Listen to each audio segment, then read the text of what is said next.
आज हम एक नया टॉपिक शुरू करेंगे। रस। रस सुने आप लोगों ने? रस क्या होते हैं? रस, रस सुने हैं? हम्म।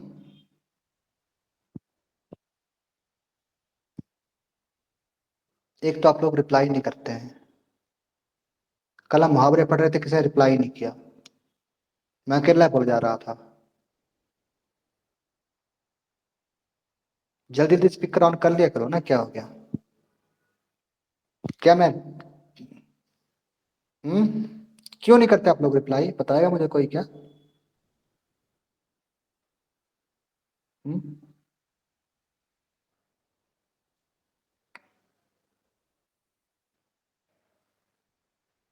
हेलो।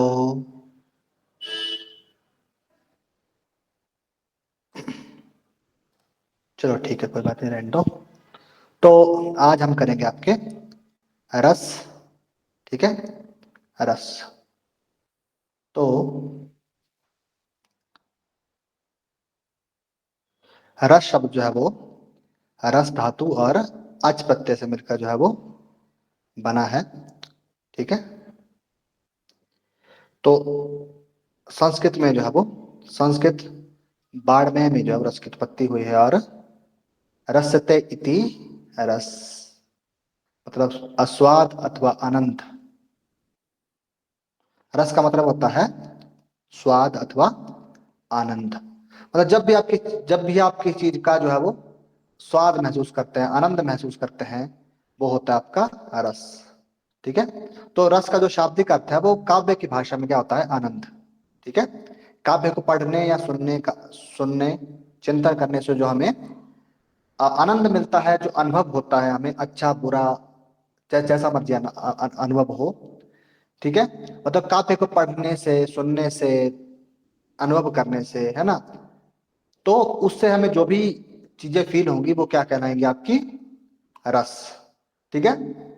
तो मैं आपको रस का एक उदाहरण दे देता हूं बेसिकली कि रस क्या होता है। ओके। आप लोगों में से कोई वेब सीरीज, मूवीज या टीवी सीरियल देखता है? Yes sir. तो उसमें आप इसको क्यों देखते हैं? मतलब अगर आपने कोई टीवी सीरियल देखना शुरू किया तो आप उसको रेगुलर बेसिस पे देखते हैं। ठीक है। आपको चाहे वो टीवी सीरियल कोई भी हो सकता है। कुछ कुछ लोगों को कॉमेडी पसंद होती है, कपिल शर्मा शो पसंद होता है, या स्टैंड अप कॉमेडियंस पसंद होते हैं। कुछ लोगों को हॉरर स्टोरीज पसंद होती हैं, कुछ लोगों को थ्रिल पसंद होता है, या कुछ लोगों को क्राइम पसंद होता है, या कुछ लोगों को लव स्टोरीज पसंद होती हैं। ठीक है। तो अब वो क्या है? तो मतलब अब जो हमारा साहित्य है ना, उसको हम सिर्फ बुक्स में नहीं पढ़ते हैं। ठीक है। उसे हम बुक्स के थ्रू पढ़ते हैं, नाटक के थ्रू देखते हैं, मूवीज के थ्रू देखते हैं, है ना, मतलब डॉक्यूमेंट्रीज के थ्रू देखते हैं। तो जो साहित्य है उसे, वो काव्य है, वो क्या है, वो किसी भी रूप में हमारे पास आ सकता है। चाहे वो फिर हमारे पास क्या हो, बुक्स हो, या फिर कोई स्टोरी हो, या फिर कोई मूवी हो, या कोई सीरियल हो, या फिर कोई वेब सीरीज हो, कुछ भी हो, मतलब वो सब का सब क्या है? काव्य। ठीक है।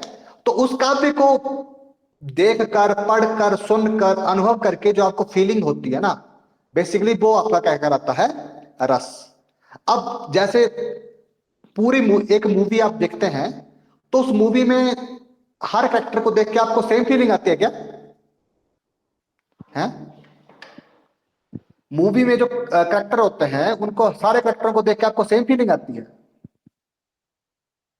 हम्म। No sir. नहीं ना।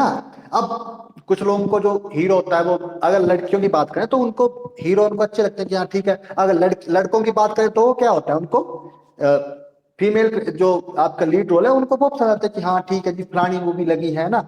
या फिर जो विलेन है, वो विलेन को एंड में मर जाता है तो हमें दुख नहीं होता, लेकिन अगर हीरो एंड में मर जाए तो हमें दुख होता है कि ये हीरो कैसे मर गया।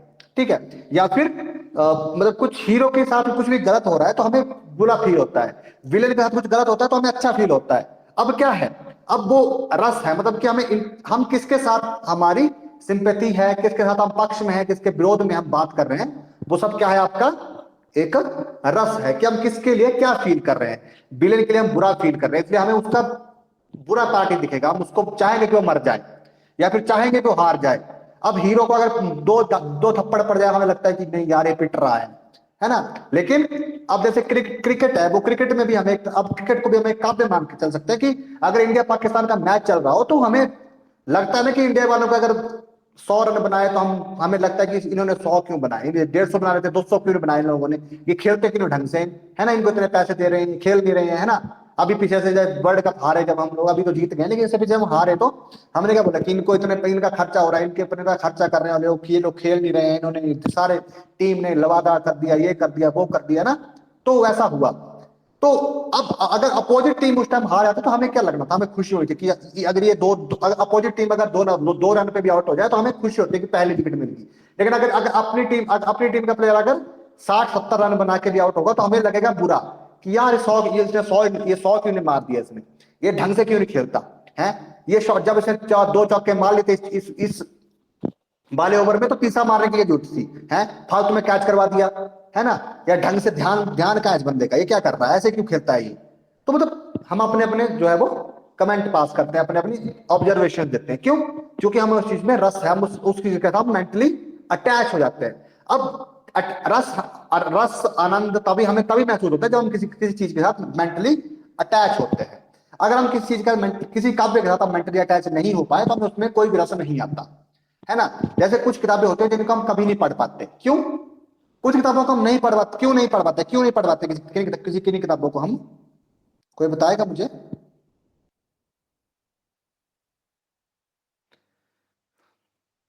गाइस कोई बताएगा कि हम किसी किसी कोई कुछ किताबें ऐसी होती है जिनको हम कभी नहीं पढ़ पाते, क्यों। इंटरेस्टिंग नहीं लगती सर। हाँ इंटरेस्टिंग नहीं लगती, या फिर हमें कुछ समय के बाद बोरिंग हो जाती है, या फिर कुछ मूवीज हम देखना शुरू करते हैं, शुरू शुरू में आधा घंटा देखेंगे और उसके बाद हमें लगता है कि नहीं यार मजा नहीं आ रहा, छोड़ो, है ना। वेब सीरीज हम देखते शुरू कर यार मजा नहीं आ रहा, छोड़ो। तो वो क्या है, हमें इंटरेस्ट नहीं आता, हम उसके साथ मेंटली कनेक्ट नहीं हो पाते।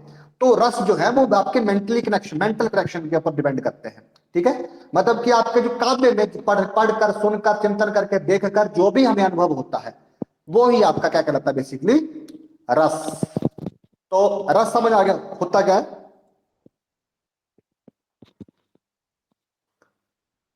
आ गया कि नहीं आया भाई, कोई तो आ गया। बताओ। ओके ठीक है, चलिए। तो रस जो है वो काव्य की आत्मा में होती है बेसिकली, है ना। अब प्राण तत्व माना जाता है इसे, क्योंकि काव्य की आत्मा का मतलब क्या है कि अब आपको फीलिंग आएगी तभी आत्मा को फीलिंग आ सकती है ना, मरे आदमी को क्या फीलिंग आएगी, ठीक है। तो मतलब कि रस की उत्पत्ति जो है सबसे पहले जो है प्रभावित करने, रस रस को सबसे पहले प्रभावित किया था आपका भरत मुनि ने, ठीक है। और उन्होंने इसको जो है वो उन्होंने भरत मुनि का एक बड़ा फेमस काव्य है, उसे बोलते हैं नाट्य शास्त्र, ठीक है, नाट्य शास्त्र। तो उसमें नाट्य शास्त्र में जो भरत मुनि थे उन्होंने 8 प्रकार के रसों का प्रयोग किया था, 8 प्रकार के रस लिखे थे उन्होंने, ठीक है। ओके, उसके बाद आपको आगे चलते हैं।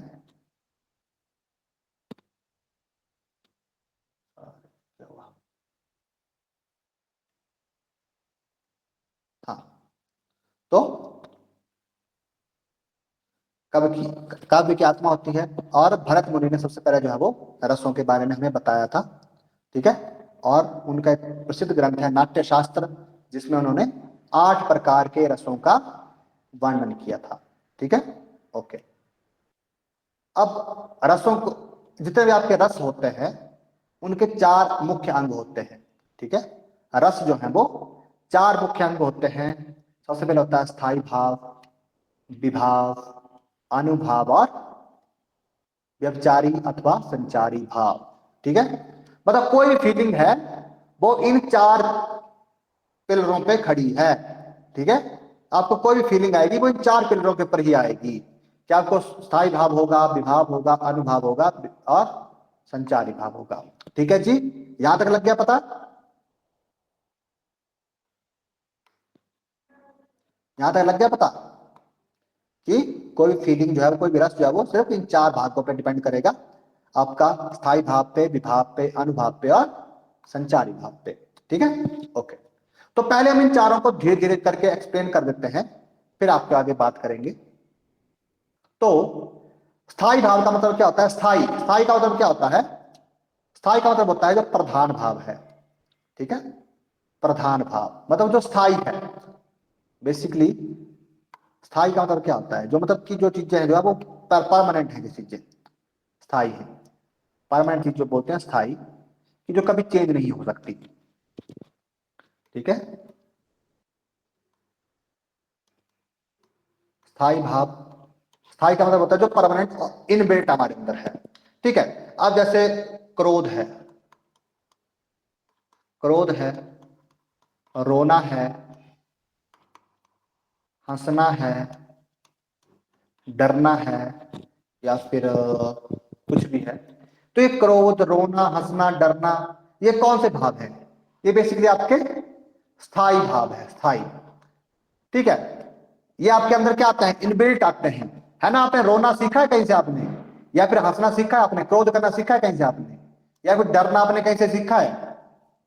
सीखा है कि नहीं सीखा है? No sir. नहीं ना, मतलब ऐसा तो कभी नहीं हुआ ना कि आप पैदा हुए फिर आपको साइबर कैफे लेके गए कि इसके जो सॉफ्टवेयर में जरा इसका सॉफ्टवेयर अपडेट करो, जैसे इसमें कोई भाव नहीं है ना। तो मतलब ऐसा नहीं है ना कि आपकी जो हार्ड डिस्क है वो इनबिल्ट आई है, इनबिल्ट हार्ड डिस्क में आपकी ये चीजें आई हैं आपकी, ठीक है। तो बहुत सारे स्थायी भाव होते हैं आपके, स्थायी भाव जो है वो 9 माने जाते हैं बेसिकली, ठीक है, 9 स्थायी भाव कितने होते हैं बेसिकली आपके? 9, ठीक है। तो मतलब कि रस की जो आस्था, रस की जो अवस्था तक पहुंचने के लिए जो है वो स्थायी भाव सबसे इंपॉर्टेंट होता है, ठीक है। मतलब ये कि मनुष्य के मन में प्राय जो है वो स्थायी भाव जो है मनुष्य के मन में हमेशा से ही क्या होते हैं? निहित रहते हैं। और ये अपने अपने अक्षरों के कारण, मतलब जब भी कोई अक्षर आता है तो उसके अकॉर्डिंग ये जो है वो बाहर आते हैं, ठीक है। मतलब कि जो भी आपको स्थायी भाव की आवश्यकता होगी वो बाहर उस time on the spot automatically बाहर आ जाएगा। मतलब अगर आपको कोई हंसने वाली चीज देखेंगे तो हंसने का भाव आपके अंदर अपने ऑटोमेटिकली बाहर आ जाएगा।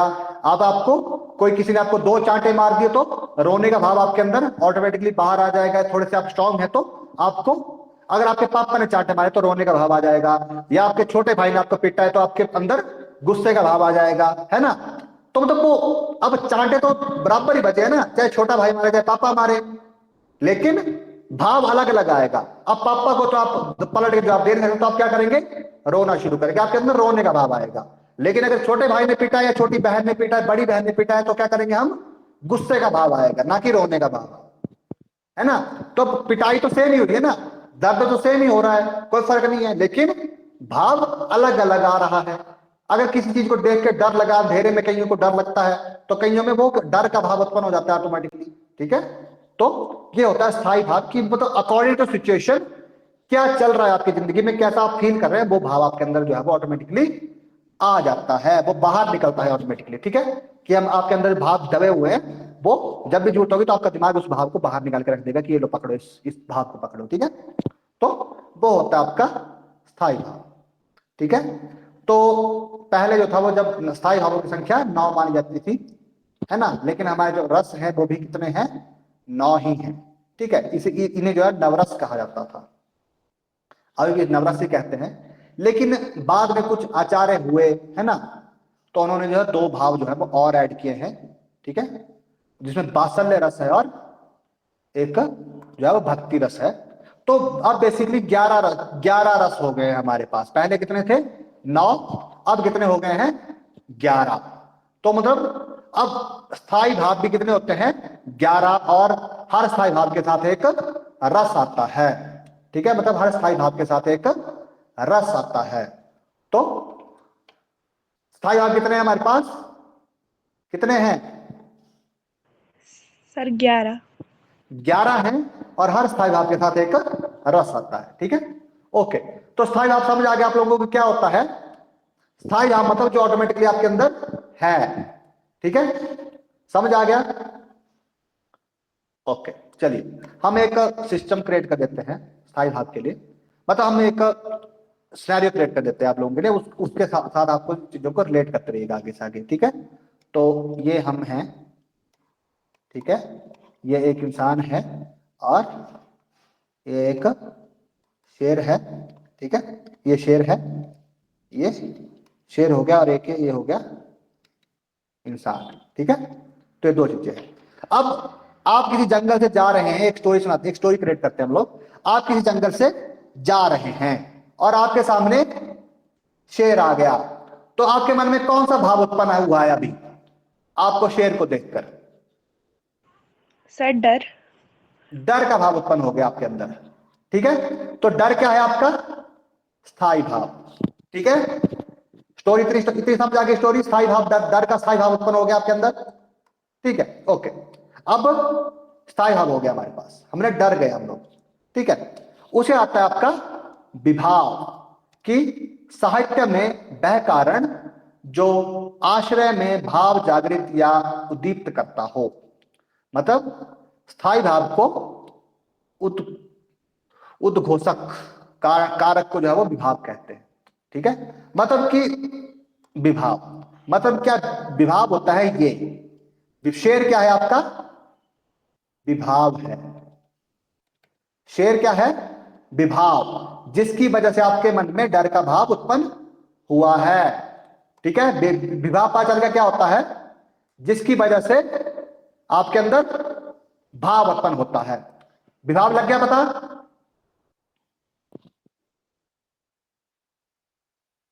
सर यस एक और बार नो? फिर से एक्सप्लेन कर तो दीजिए। मतलब साहित्य में जिसके कारण जो आपका कोई भी स्थायी भाव उत्पन्न होता है उसे बोलते हैं आपका विभाव। ठीक है, मतलब हम इधर देखें तो मतलब कि आप जंगल से जा रहे थे, एक शेर को देख के आपके मन में डर का भाव उत्पन्न हो गया, तो आपके डर का कारण क्या है? शेर। तो विभाव क्या हो गया? शेर। अब लग गया पता विभाव क्या होता है? Yes sir. ठीक है, तो विभाव जो है वो उसके आगे दो भाग होते हैं, एक होता है आलंबन और एक होता है उद्दीपन। ठीक है, आलंबन आलंबन और उद्दीपन। आलंबन क्या होता है कि आलंबन होता है जिसका सहारा पाकर स्थायी भाव जागता है ना? जिसका सहारा पाकर स्थायी भाव जागृत होता है या जागता है। तो मतलब अब शेर आपका क्या होगा? विभाव। अब आलंबन क्या है कि अब शेर का जो स्वभाव है, शेर का जो स्वभाव है वो हमें कैसा है? हमें पता है कि वो कैसा होता है? मांसाहारी होता है ना? अब शेर आपसे बहुत बड़ा होता है ना? शेर ऐसा थोड़ी है कि आप 50 किलो के, तो शेर भी 50 किलो का ही होगा, है ना? शेर पैदा होता है जब शेर है तब भी वो कम से कम 30-35 किलो का होता है।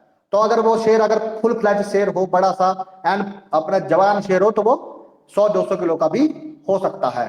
तो मतलब आपको वो अब उस शेर की जो काया है ना, उसको देखकर आपको क्या हो रहा है?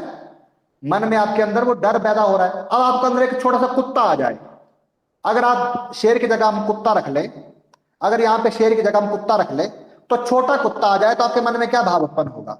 डर का भाव उत्पन्न होगा? छोटे कुत्ते को देखकर डर का भाव उत्पन्न होगा? No sir. नहीं होगा ना।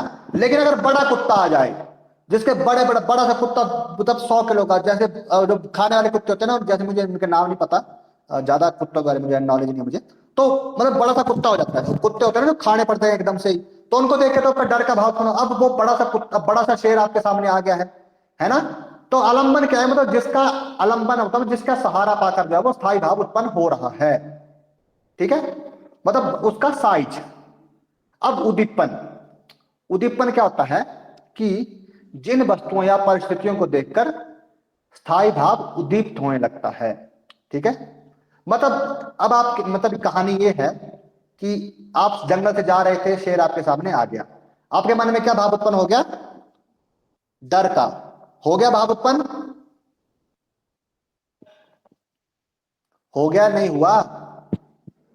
Yes sir. ठीक है, हो गया। अब अगर ये शेर दहाड़ गया, और अब ये शेर आपको देखकर दहाड़ रहा है, तो आपको कैसा फील होगा? आपका डर बढ़ेगा कि घटेगा?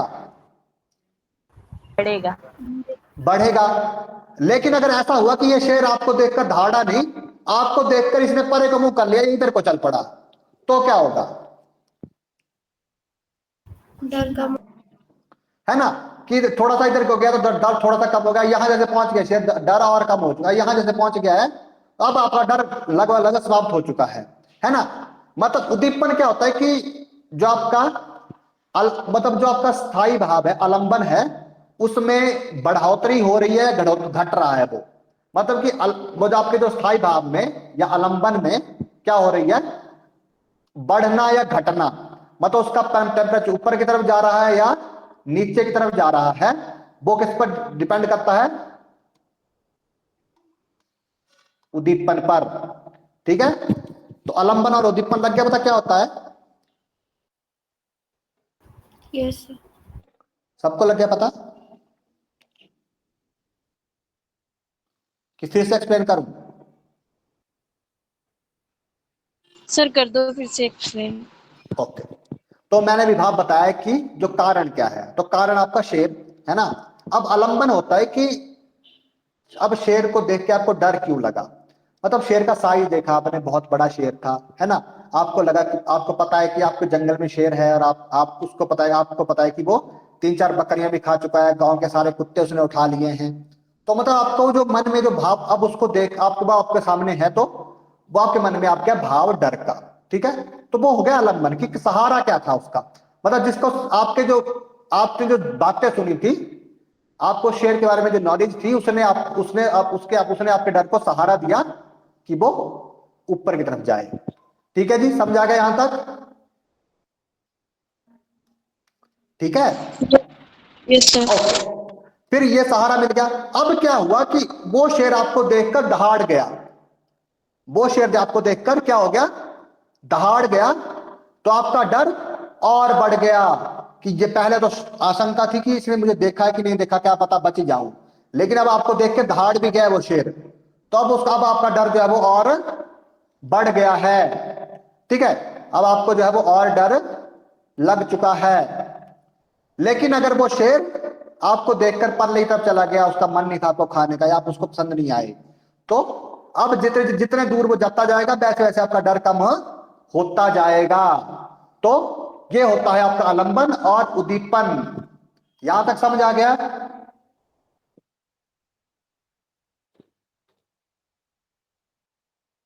यस और नो? Yes sir. ठीक है, आलंबन उद्दीपन हो गया, ओके। फिर आता है आपका अनुभाव, अनुभाव कि वे गुण और क्रियाएं जिनसे रस का बोध होता है, मतलब मनोमत भाव को शरीर में व्यक्त करने का जो विकार होता है उसे कहते हैं हम अनुभाव। ठीक है, तो अब जो है वो सिनेरियो ये है कि चलो हमने शेर गया नहीं, वो आपको देख के दहाड़ गया, तो अब कौन सा उद्दीपन हो गया, शेर आपका डर जो है वो क्या हो गया है, बढ़ गया है। ठीक है, यहां तक स्टोरी समझ आ गई, लगी पता? हाँ जी सर।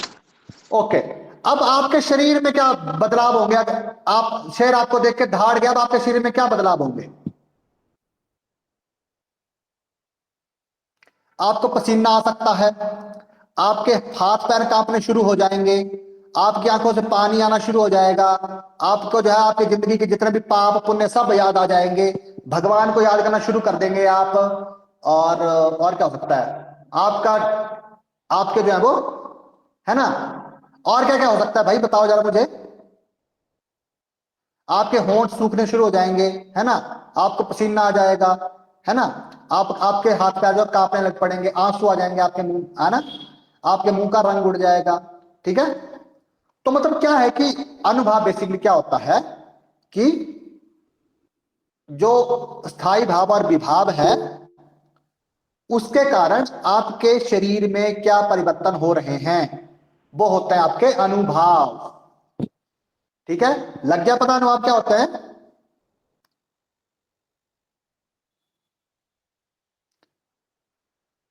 अनुभाव लग गया पता है, फिर से बताऊं?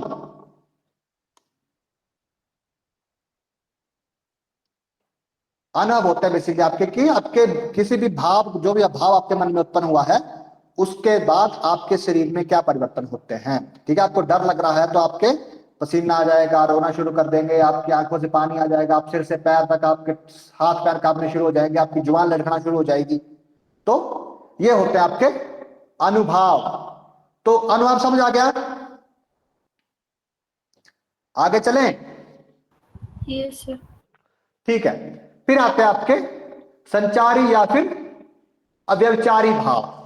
संचारी भाव या व्यभिचारी भाव मतलब कि मन में संचरण करने वाले भावों को संचारी भाव कहते हैं।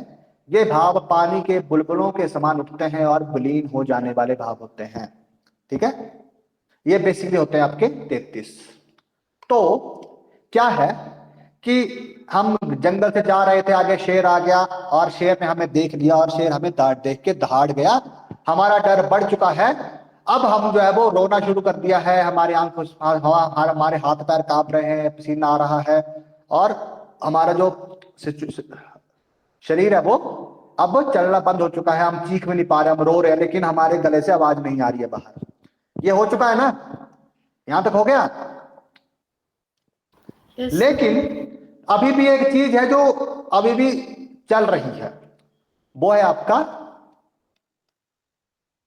दिमाग। दिमाग जब तक आप मर नहीं जाते तब तक, जब तक या तो आपको शेर खा नहीं लेता या फिर जब तक आप हार नहीं मान लेते तब तक दिमाग आपका चलता रहेगा। तो दिमाग जो है वो सोच रहा है आइडिया कि आपके सामने शेर है, अब आप क्या करेंगे। तो आपने अपने आसपास देखा, नीचे देखा कि पत्थर पड़ा हुआ है ना, फिर आपने सोचा कि पत्थर उठा के शेर को मार देता हूं। लेकिन आपके मन में विचार आया कि पत्थर उठा के शेर को मार देता हूं शायद भाग जाए। लेकिन एक विचार आया पत्थर उठा के मार देता हूं, लेकिन उसी टाइम दूसरा विचार आ गया कि पत्थर उठा के मारा और शेर को नहीं लगा तो ऐसे तो ये छोड़ भी देगा, लेकिन अगर पत्थर नहीं लगा तो ये और खाएगा। ठीक है जी, ये प्रोग्राम कैंसिल हो गया। फिर दूसरा तरफ देखा आपने तो आपको यहां जैसे पेड़ दिख गया एक, फिर आपने सोचा कि पेड़ पे चढ़ जाऊं। फिर आपने सोचा कि अगर पेड़ पे भाग के चढ़ा तो उसमें भी 2 मिनट लग जाएंगे, तब तक ये मेरे को फिर खा जाएगा। या फिर मैं चढ़ भी गया और ये भी मेरे साथ पेड़ पे चढ़ गया तो क्या होगा, ये मेरे को पेड़ पे बैठ के खाएगा, तो पेड़ पे जाने का प्रोग्राम कैंसिल। फिर आपने तीसरी तरफ देखा कि मैं भाग जाता हूं पीछे की तरफ को। फिर आपने सोचा कि ये शेर है, मैं इससे तेज नहीं भाग सकता, अगर ये मेरे पीछे दौड़ गया तो ये फिर मेरे को खा जाएगा, है ना। फिर आपने हाथ में देखा कि डंडा है, फिर आपने सोचा कि डंडे से मार दूं इसको। फिर आपके मन में विचार आया कि यार डंडे से, ये डंडा पतला सा है, शेर का क्या होगा, 2 डंडे खा, ये तो 15-20 डंडे खा जाएगा, लेकिन अगर डंडा तोड़ टूट गया इसके ऊपर तो और मुसीबत। तो मतलब क्या हो रहा है बेसिकली कि आप प्लान बना रहे हो, ड्रॉप कर रहे हो, बना रहे हो, ड्रॉप कर रहे हो, बना रहे हो, ड्रॉप कर रहे हो, बना रहे हो, ड्रॉप कर रहे हो। मतलब कि लास्ट में कोई एक प्लान आपका सक्सेस हो जाएगा लेकिन आपने 100 प्लान बना दिए। जैसे आप कुछ भी करते हैं ना, तो जैसे आप घर में कुछ कांड कर दिया आपने, अब आप क्या कर रहे हो कि घर से बचना कैसे है, घर वालों से, कि मम्मी को ऐसा बोल देंगे, नहीं यार पकड़े गए तो क्या होगा, नहीं ऐसा कर देते हैं पकड़े गए तो क्या होगा, ऐसा कर देते हैं पकड़े गए तो क्या होगा। मतलब कि एंड में बात वहीं आ जाती है कि पकड़े गए तो क्या होगा। ठीक है गाइस, 1 मिनट होल्ड करेंगे प्लीज।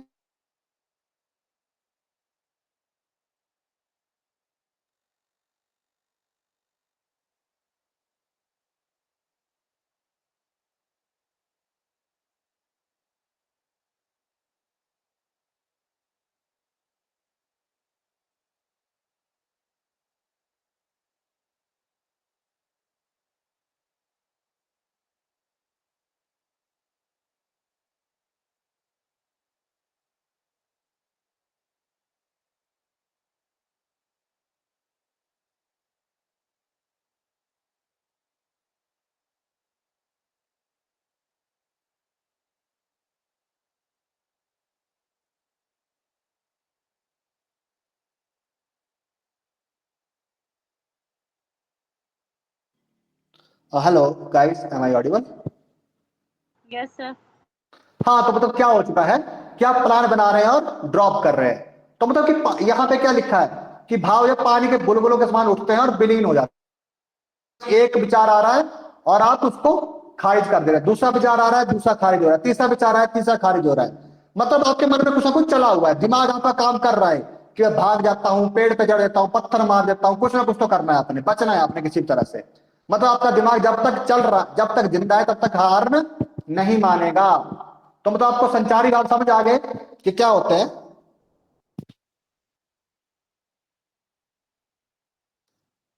हाँ जी, समझ आ गया? नहीं आया? मैं फिर से बताऊं कुछ? Yes sir. सबको समझ आ गया संचारी भाव क्या होता है?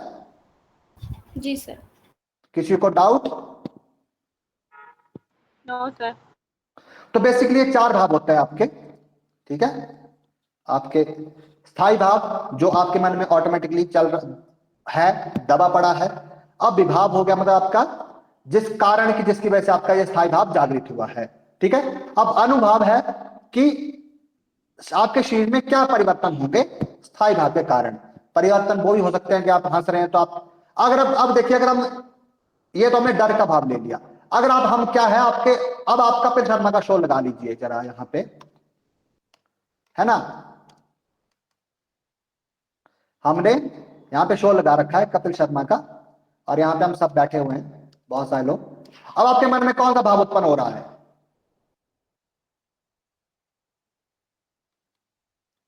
हंसना, ठीक है।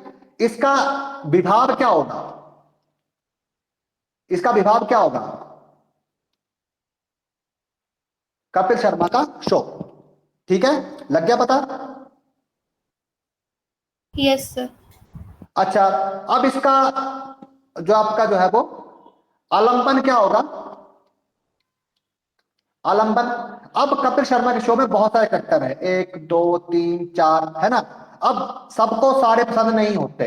अब आलंबन का मतलब है कि अब ये जो आपका आपका क्या है, हंसने का भाव आपके मन में आ चुका है ना। तो क्या है वो आपका क्या हो गया कि भाव, कारण क्या था हंसने का? आलंबन। कि कपिल शर्मा का शो, उसमें जो बंदे हैं वो सारे आपको जो है वो हंसा रहे हैं। अब उद्दीपन।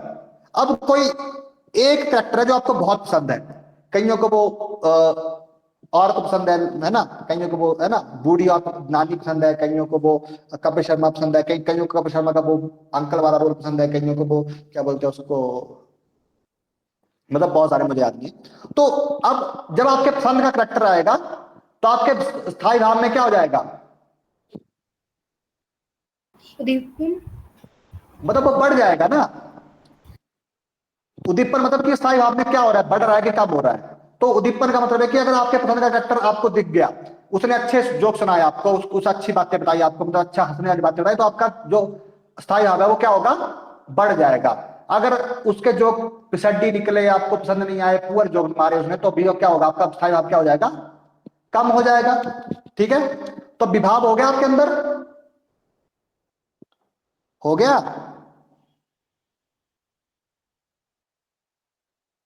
Yes sir. दोस्तों बोल दिया करो, हैं बेचारी प्रीति जी को अपने अकेले लगाया हुआ है बोलने, हैं आप लोग भी बोल दिया करो। समझ आ रही है बातें मैं क्या बोल रहा हूं?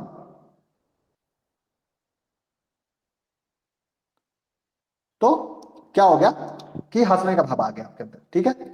अब क्या है कि कपिल शर्मा का, अब कपिल शर्मा का शो देख के हमारे क्या हो सकता है आलम्बन। अब इसमें जो आपको संचारी भाव क्या हो सकता है कि आपके, सॉरी, अनुभाव क्या हो सकता है कि आपको जो है वो पेट दर्द हो सकती है, हंस हंस के पेट में बल पड़ गए आपको, आपकी गालों में दर्द हो गई है ना, आपका, आप हाथ पैर इधर उधर मार रहे हैं, आपको शायद लग गई है ना, आप पता नहीं आप लोट पोट हो रहे हैं हंस हंस के। तो अनुभव, अब वो अनुभव हो गया आपका। और संचारी भाव क्या हो गया कि अब आप बोल रहे हैं कि आप नहीं हंसेंगे, अब आप चुप बैठेंगे, है ना, कि नहीं हंसेंगे। लेकिन आपके साथ कोई और बैठा हुआ है, वो आपको उसको हंसता देख आपको फिर हंसी आ गई, है ना। फिर आप सोच रहे चुप नहीं, चुप बैठना, नहीं हंसना, नहीं हंसना, नहीं हंसना, मैंने नहीं हंसना। लेकिन क्या है, फिर से 2 मिनट बाद कोई और हंसा और आपको फिर हंसी आ गई। तो मतलब आपके पेट में आपको जितना मर्जी, है ना, आप पेट पकड़ के बैठे हुए हैं, आपको हंसी आ रही है, एकदम से बहुत जोर से हंसी आ रही है, बहुत अच्छे जोक चले हुए हैं और आप पेट पकड़ के हंस रहे हैं, तो वो क्या हो गया आपका? संचारी भाव, ठीक है। तो समझ आ गया आप लोगों को? जी सर। ओके, ठीक है। तो ये हमारा बेसिक था, ठीक है। कल हम रस हैं जो 11 रस होते हैं उनके बारे में डिस्कस करेंगे, ठीक है। 11 रस मतलब श्रृंगार रस, हास्य रस, करुण रस, रौद्र रस, वीर रस, भयानक रस, विभत्स रस, अद्भुत रस, शांत रस, वात्सल्य रस और भक्ति रस। इसके बारे में हम डिस्कस करेंगे कल। तब तक के लिए शुभ रात्रि, सी यू टुमारो।